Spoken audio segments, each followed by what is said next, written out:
한평생 흥분과 모험을 찾아서 온 세상을 떠돌아다닌 사람이 있어요.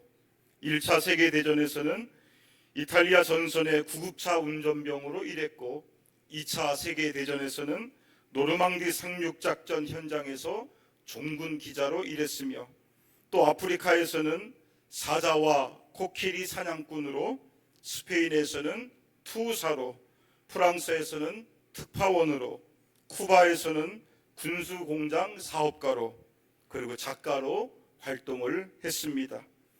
그가 탄 비행기가 2번이나 추락했지만 기적적으로 살아남았고 그는 4번의 결혼식과 3번의 이혼을 했습니다. 무기여 잘 있거라, 노인과 바다, 누구를 위하여 종을 울리나, 이러한 유명한 소설을 남겼지요. 1954년 노벨 문학상을 수상을 합니다. 이 사람이 누구일까요? 미국의 소설가 어니스트 해밍웨이입니다. 그는 한평생 세계 곳곳에서 열정적으로 살아가며 인생의 행복을 찾아다녔어요. 성공한 작가로서 부와 명성을 가지고 부족함이 없는 인생을 살아가게 되지요. 그런데 그의 마지막은 어떠할까요? 1961년 7월 그의 나이 62세에 그는 자신의 사냥총으로 스스로 목숨을 끊게 됩니다. 참으로 안타까운 마무리지요. 여러분, 62세에 그는 세계적인 명성과 부와 성공의 자리에 섰어요. 뭐든지 할 수 있는 위치입니다. 그렇다면 그는 왜 스스로 목숨을 끊었을까요? 그의 삶을 연구한 사람들은 여러 가지 이유로 설명합니다. 전쟁의 상처, 잇따른 사고와 질병, 깊은 우울증, 창작에 대한 두려움. 그러나 분명한 사실은 뭐예요? 그가 누렸던 세상의 성공과 부와 즐거움으로는 그 영혼의 만족을 채울 수가 없었다는 것이지요. 그가 남긴 작품 중에 킬리만자로의 눈이라는 소설이 있습니다. 그 소설의 첫 시작에 이런 글귀가 있어요. 그 서쪽 봉우리 정상에는 얼어붙은 한 마리의 표범의 시체가 있다. 도대체 그 높은 곳에서 표범은 무엇을 찾고 있었던가? 아무도 설명해 주는 사람은 없었다. 여러분, 킬리만자로는 해발 5,895m로 아프리카에서 가장 높은 산이에요. 산 정상에는 만년설이 있어요.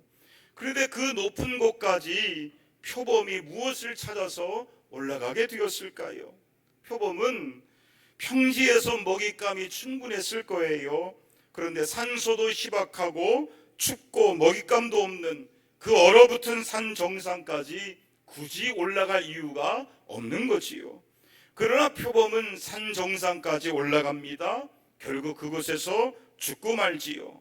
그렇다면 표범이 왜 산 정상까지 올라가게 되었을까요?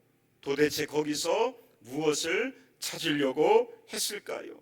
아마도 해밍웨이는 그 표범을 통해서 자기의 이야기를 하고 싶었을 거예요. 그러나 한평생 성공이라는 산 정상에 올라가려고 치열하게 노력합니다. 결국에는 다른 모든 사람들이 인정하는 그 성공의 정상까지 올라가게 되지요. 아마도 그 정상에서 그는 세상에 주는 어느 정도의 기쁨을 누리기도 했을 것입니다. 그러나 세상에 주는 기쁨으로는 그 마음속에 있는 근본적인 허무함과 외로움을 극복할 수가 없었던 거예요. 그는 성공이라는 정상의 자리에 올라갔음에도 불구하고 이 세상에서는 더 이상 자신이 찾던 행복을 찾을 수가 없었던 것이지요.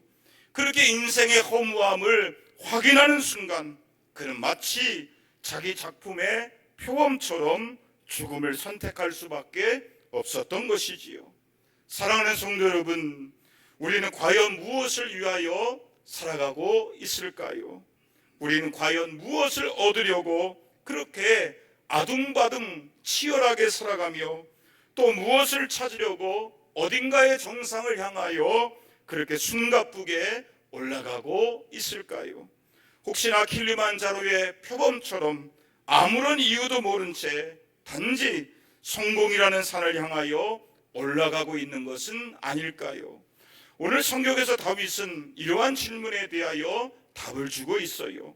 우리 4절의 말씀을 볼까요? 4절 다 같이 읽겠습니다. 시작.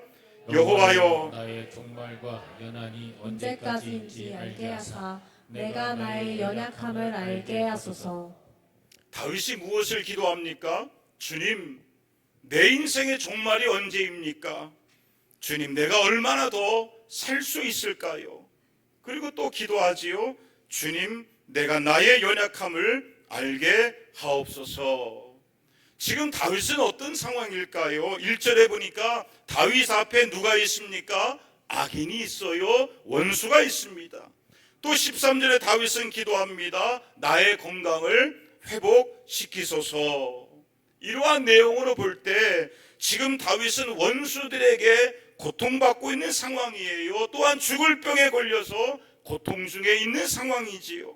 이런 상황이라면 우리는 보통 어떤 기도를 가장 먼저 합니까? 주님, 나를 도우셔서 원수들에게서 나를 해방시켜 주옵소서.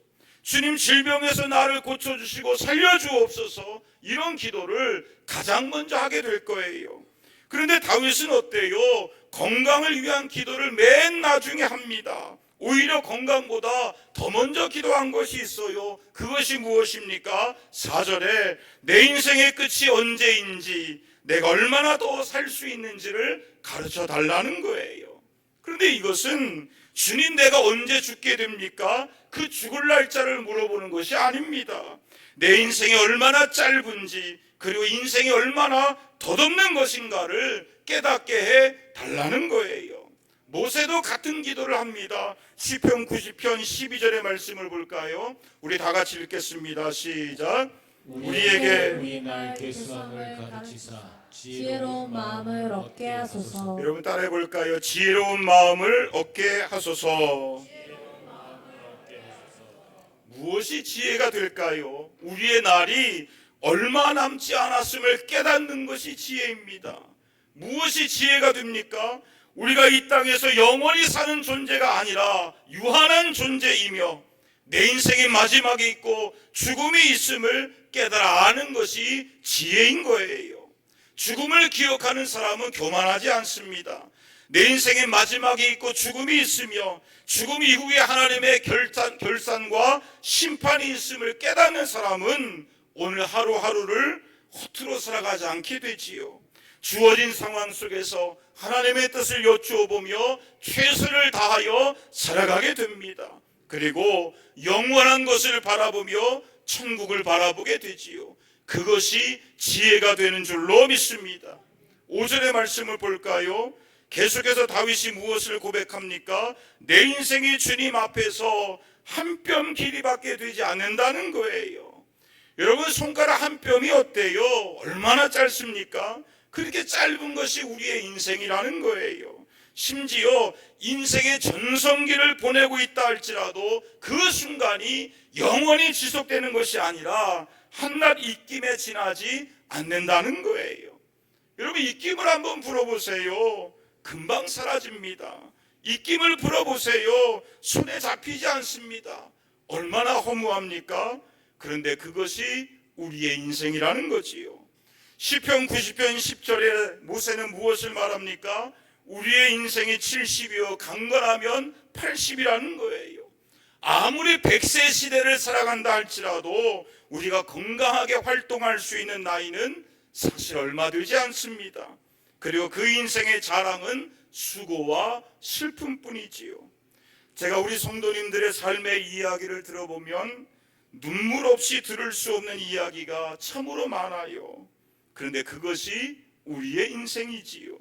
성경 말씀처럼 수고와 슬픔의 인생들입니다.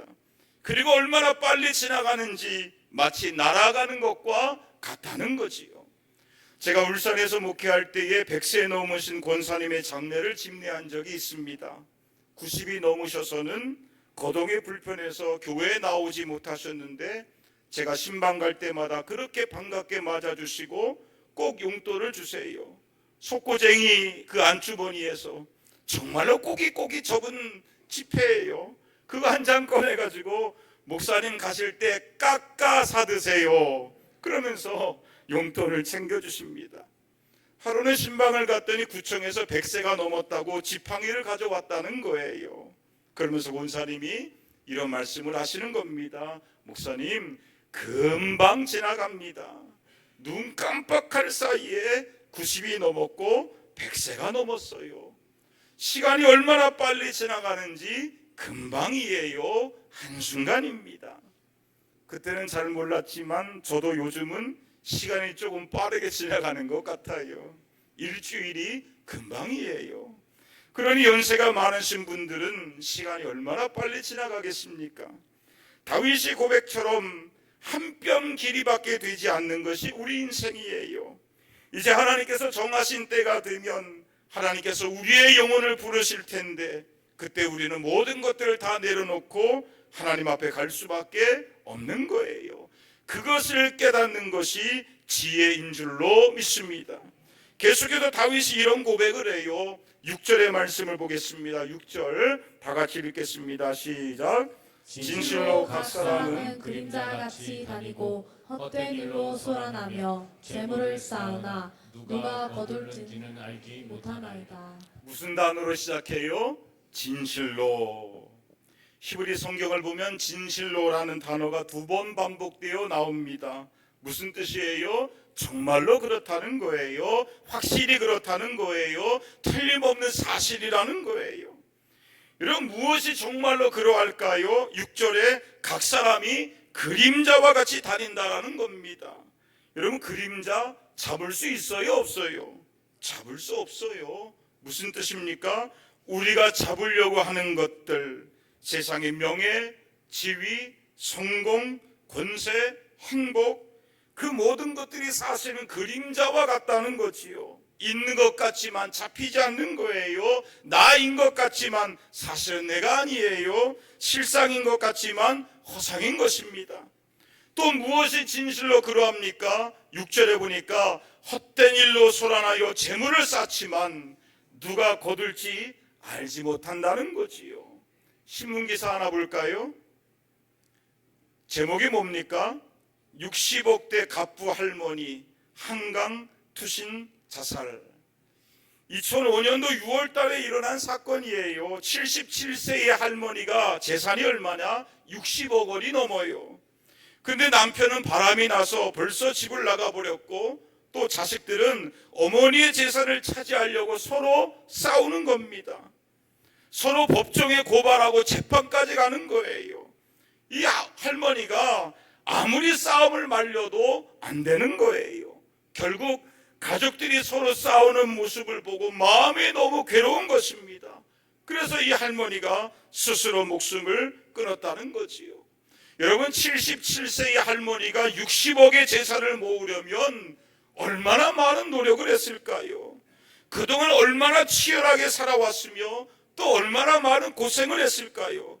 그런데 가족들은 그 고생을 알아주지 않는 거예요. 오직 가족들의 관심이 뭡니까? 그 많은 재산 누가 차지할 것인가? 여기에 있다는 것입니다. 결국 그 많은 재산이 누구의 것이 되었어요? 바람나서 집 나간 남편, 그리고 어머니의 말을 듣지 않고 결국 어머니를 죽음으로 몰아갔던 그 자식들에게로 돌아가게 되는 거지요. 그러니 당사자의 입장에서 볼 때 얼마나 허무한 것입니까? 누가복음 12장 20절에 하나님께서 어리석은 부자에게 이런 말씀을 하시지요. 오늘 밤에 내 영혼을 도로 찾을 것인데 그러면 내가 준비한 것들이 누구의 것이 되겠느냐. 그 많은 재산을 모으려고 부자는 아끼고 잠도 못 자고 치열하게 일하며 살아왔을 거예요. 그러나 하나님께서 오늘 밤 그 영혼을 갑자기 부르시면 어떻게 되는 것입니까? 그동안 자기가 쌓아놓았던 그 모든 것들을 다 쓰지도 못하고 다 가져가지도 못하고 결국 다른 사람의 몫이 되는 것이지요. 그러니 인생이 정말로 허무하다라는 겁니다. 그렇다면 인생의 허무함은 왜 찾아오게 되는 것일까요?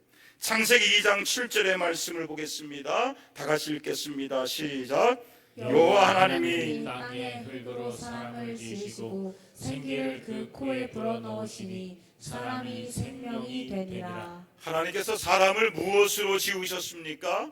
땅의 흙으로 지으셨어요. 그래서 우리는 너는 흙이니 흙으로 돌아갈지니라. 여기서 흙이라는 단어는 흙먼지, 티끌, 허무한 존재라는 뜻이에요. 그리고 생기를 불어넣으셨는데 생기는 하나님의 호흡, 하나님의 숨결, 하나님의 생명이라는 뜻입니다. 즉 허무한 존재인 땅의 흙먼지 속에 하나님의 숨결이 들어왔어요.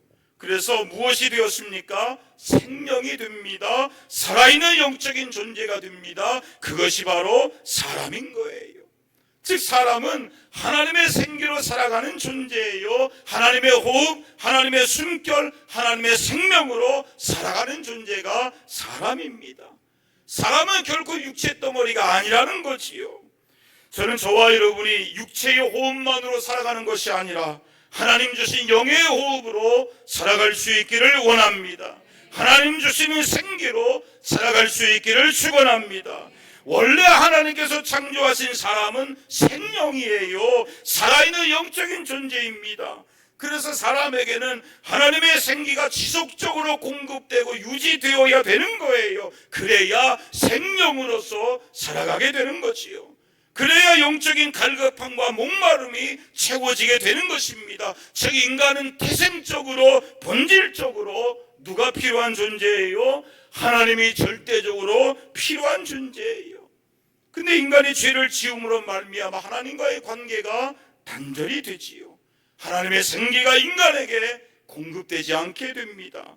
죄로 말미암아 하나님의 숨결과 하나님의 호흡과 하나님의 생명력이 인간에게서 사라지게 되지요. 그 결과 인간은 흙먼지만 남는 허무한 존재로 되었다는 것이지요. 이것을 쉽게 생각해 볼 수 있습니다. 공식 하나를 볼까요? 땅의 흙먼지 더하기 생기는 무엇입니까? 생명이에요. 사람이에요. 이것을 거꾸로 뒤집으면 어떻게 돼요? 사람, 즉 생명에게서 생기를 빼면 어떻게 됩니까? 땅의 흙먼지만 남게 되는 거예요. 흙먼지는 영원하지 못해요. 허무한 존재입니다. 무슨 뜻이에요? 사람의 본질이 되는 하나님의 생기가 끊어지게 되면 사람은 당연히 흙먼지의 허무한 존재가 될 수밖에 없다는 것이지요. 아멘입니까? 그런데 사람들은 이 본질적인 허무함을 다른 것들로 채우려고 그래요. 요한복음 4장에 나오는 사마리아 여인은 남자의 사랑으로 채우려고 하지요. 그녀는 남편이 5명이 있었는데 6번째 남자와 같이 살고 있어요. 그럼에도 여전히 인생의 목마름의 고통을 가지고 있습니다. 그 인생이 행복하지 않아요. 많은 사람들은 권력과 돈으로, 도박으로, 마약으로, 세상의 성공으로 그 인생의 목마름과 허무함을 채우려고 합니다. 그러나 인생의 근원적인 목마름은 누구만 채울 수 있습니까? 오직 하나님만으로 채울 수 있는 영적인 것인 줄로 믿습니다. 전도서 3장 11절에 이런 말씀이 있어요. 우리 다 같이 읽겠습니다. 시작. 하나님이 모든 것을 지으시되 때를 따라 아름답게 하셨고 또 사람들에게는 영원을 사모하는 마음을 주셨느니라. 그러나 하나님이 하시는 일의 시종을 사람으로 측량할 수 없게 하셨도다. 여러분 따라해 볼까요? 영원을 사모하는 마음을 주셨느니라. 하나님께서 사람을 지으실 때에 어떤 마음을 주셨어요? 영원한 것을 사모하는 마음을 주셨어요. 즉 영적인 갈급함을 주십니다. 영적인 목마름을 주십니다. 영적인 본능을 주십니다. 이것은 다른 어떤 것으로 채울 수 없고 오직 하나님만으로 채워질 수 있는 거예요. 그래서 인간은 본질적으로 하나님을 갈망하는 존재입니다. 하나님에 대하여 목말라 하는 존재입니다. 파스칼은 방세에서 이런 말을 해요. 이 열망과 무력감이 말해주는 것은 한때 각 사람 안에 참된 행복이 있었는데 지금은 텅 빈 자국과 흔적만 남아있다는 것이 아니고 무엇인가? 우리는 이 빈자리를 주변의 모든 것으로 채우려 한다. 존재의 것들로 안 되면 존재하지 않는 것들로라도 도움을 얻으려고 한다. 그러나 어떻게 해도 달라지는 것은 없다. 이 무한한 심연은 불변하는 무한한 무엇, 다시 말해 하나님 자신으로만 채워질 수 있기 때문이다. 무슨 뜻이에요? 인간은 하나님의 형상으로 창조됩니다. 인간은 하나님의 생기를 품은 존재로 창조됩니다. 근데 하나님은 무한하시잖아요. 하나님은 영원하시잖아요. 그래서 인간은 하나님의 형상을 가지고 하나님의 숨결을 품으며 하나님의 영원함과 무한함 속에서, 즉 영생의 생명력을 가지고 살아가게 되는 거예요. 즉 인간 안에 하나님의 영원함과 하나님의 무한함이 이 안에 자리 잡고 있는 거예요. 근데 죄로 말미암아 영원하시고 무한하신 하나님이 인간에게서 떠나가시게 됩니다. 이사야 59장 2절에 우리의 죄악이 하나님과 우리 사이를 갈라놓게 돼요. 그래서 인간에게서 하나님의 영원함과 무한함이 빠져나가게 되니까 그 결과 인간은 한없이 허무한 존재가 될 수밖에 없다는 거예요. 이 본질적인 허무함을 그런데 인간은 이 땅의 것으로 채워가려고 합니다. 돈이나 쾌락이나 명예나 권력으로, 심지어는 종교로, 그러나 이 땅에 유하는 것과 영원하지 못한 것으로 결코 우리 안에 있었던 하나님의 빈자리를 채울 수가 없는 거지요. 즉 하나님의 빈자리, 내 영혼의 무한한 허무는 오직 하나님으로만 채울 수가 있는 거예요. 그래서 오랜 세월 동안 방탕하게 지냈던 어거스틴이 예수님을 만난 뒤에 이렇게 고백해요. 오 하나님, 내가 주님의 품에 안기기까지 내 마음의 진정한 평화를 몰랐나이다. 결코 채울 수 없었던 그 인생의 본질적인 공허함이 오직 영원한 생명의 근원이 되시는 주님으로만 채워질 수가 있다는 거예요. 아멘입니까? 다윗도 자기 인생의 한계와 허무함 속에서 이 사실을 깨닫게 된 것입니다. 그래서 결국 다윗이 이런 고백을 해요. 7절의 말씀을 보겠습니다. 7절 우리 다 같이 읽겠습니다. 시작. 주여 이제 내가 무엇을 바라리요? 나의 소망은 주께 있나이다. 여러분 따라해 볼까요? 나의 소망은 주께 있나이다. 여러분, 우리가 무엇으로 인생의 허무함을 극복할 수가 있을까요? 그것은 오직 하나님께 있는 줄로 믿습니다. 우리의 소망은 오직 예수님께 있는 줄로 믿습니다. 프랑스의 생물학자인 그리고 가톨릭 사제인 샤르냉 신부님이 이런 기도문을 썼어요. 몸에 하나 둘 나이 먹은 흔적이 생길 때, 그리고 그 흔적들이 내 마음을 흔들어 놓을 때, 나를 조금씩 움츠러들게 하고 쇠약하게 하는 질병이 몸 안팎에서 생겨날 때, 나도 병들고 늙어간다는 사실을 문득 깨달으며 두려움 속에 빠져들 때, 그리고 무엇보다도 나를 만들어 왔던 알지 못하는 위대한 힘의 손길 안에서 나 자신을 잃어가고 있으며 속수무책으로 당할 수밖에 없다는 것을 마침내 느낄 때, 그 모든 암울한 순간에 오 하나님, 저로 하여금 알게 하소서. 그 모든 것은 바로 하나님께서 제 존재의 중심으로 들어와 저를 하나님께로 데려가기 위해 저를 조금씩 분해시키는 과정임을, 그 과정에서 하나님도 저만큼이나 아파하고 계시다는 것을.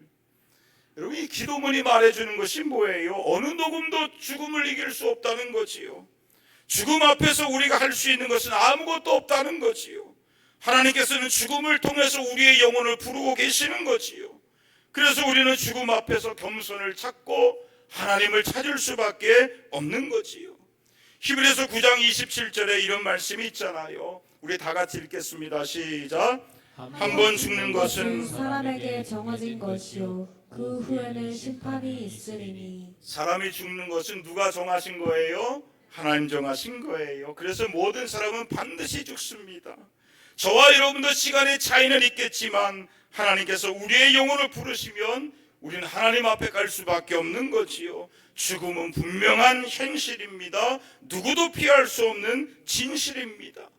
근데 중요한 사실은 죽는다고 해서 모든 것이 다 끝이 납니까? 그렇지 않다는 거예요. 성경은 죽음 이후에 무엇이 있다고 말씀하고 있어요? 심판이 있음을 말씀하고 있어요.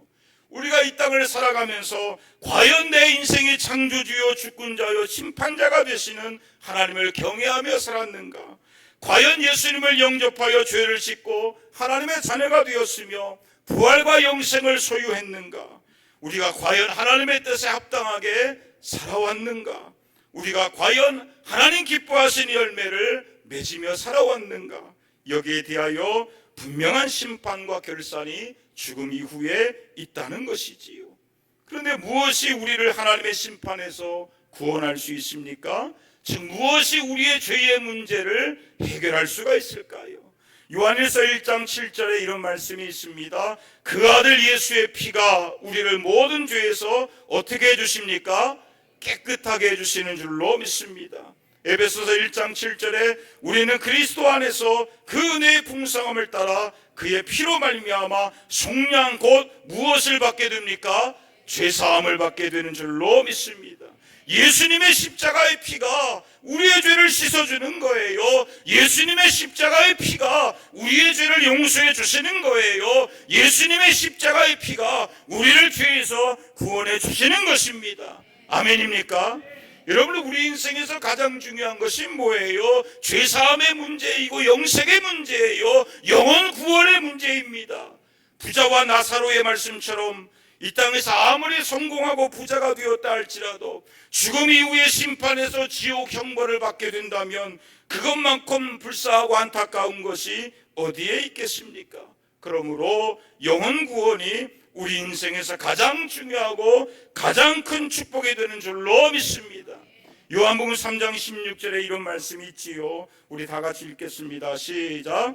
하나님이 세상을 이처럼 사랑하사 독생자를 주셨으니 이는 그를 믿는 자마다 멸망하지 않고 영생을 얻게 하려 하심이라. 이 말씀 그대로 하나님의 독생자 예수님을 믿는 자는 결코 멸망하지 않고 영생을 얻는 줄로 믿습니다. 그러므로 예수님 믿으세요. 예수님의 십자가의 공로 의지하세요. 그럴 때 죄사함의 축복과 죄를 이기는 축복과 하나님의 심판을 이기는 축복과 영생과 천국의 축복이 있는 줄로 믿습니다. 그 은혜가 있기를 축원합니다. 언젠가 국민일보에서 탤런트 고 김수미 집사님의 간증을 읽어보았습니다. 2024년도 고혈당 쇼크로 75세에 사망을 하게 되지요. 그분은 모태신앙이었지만 중학교 때부터 교회를 다니지 않았다 그래요. 남편과의 힘든 관계 때문에 공황장애와 우울증을 앓았고 늘 불행하다고 생각했습니다. 시어머니가 돌아가신 이후에 본격적으로 술을 마시기 시작해요. 그리고 어느 순간부터 술로 밤을 지새우게 되지요. 그러다 어느 날 이렇게 살면 안 되겠다, 술 끊어야 되겠다 생각했지만 잘 되지 않았다 그래요. 이 문제로 기도하기 시작했습니다. 100일, 200일 작정 기도해요. 근데 술이 끊어지지 않아요. 그러다 어느 날 술을 한 모금 먹었는데 다 토하게 됩니다. 신기하게도 그날부터 술이 꼴도 보기 싫어졌다 그래요. 그리고 그날로 교회에 다시 나오기 시작합니다. 교회에서 하나님의 은혜로 찬송을 듣게 되는데 자기도 모르게 눈물이 쏟아지게 되는 거예요. 그렇게 은혜를 받고 예수님 만나게 됩니다. 그리고 주님 만나게 되니까 남편에 대한 미움이 사라지게 되고 오히려 측은히 여겨지게 되는 거지요. 그리고 그 마음에 치유가 일어나게 됩니다. 그분이 이런 고백을 해요. 제가 인맥도 많고 국민 배우로 불리우고 돈, 인기, 명예도 있다 보니 사람들은 저보고 얼마나 좋을까 이렇게 생각합니다. 하지만 사람 사는 건 다 똑같습니다. 20년 전 주님을 만났으면 좋았을 텐데 지금이라도 알아서 다행입니다. 일단 하나님을 만나면 마음이 편해집니다. 환경은 똑같은데 제가 달라집니다. 과거에 저는 늘 공황장애가 있고 불안하고 하늘은 잿빛이었습니다. 하지만 주님을 인격적으로 만나고부터는 모든 사람을 용서하게 되고 인생이 행복합니다. 아멘입니까? 동일한 은혜가 저와 여러분 가운데도 있기를 원합니다. 예수님 만나고 진정한 행복이 임할 수 있기를 축원합니다. 마지막으로 7절의 말씀을 다시 한번 볼까요? 이 말씀 읽고 오늘 설교를 정리합니다. 다 같이 읽겠습니다. 시작. 주여 이제 내가 무엇을 바라리요? 나의 소망은 주께 있나이다. 오늘 성경의 다윗의 고백처럼 저와 여러분의 소망도 오직 주님께 있는 줄로 믿습니다.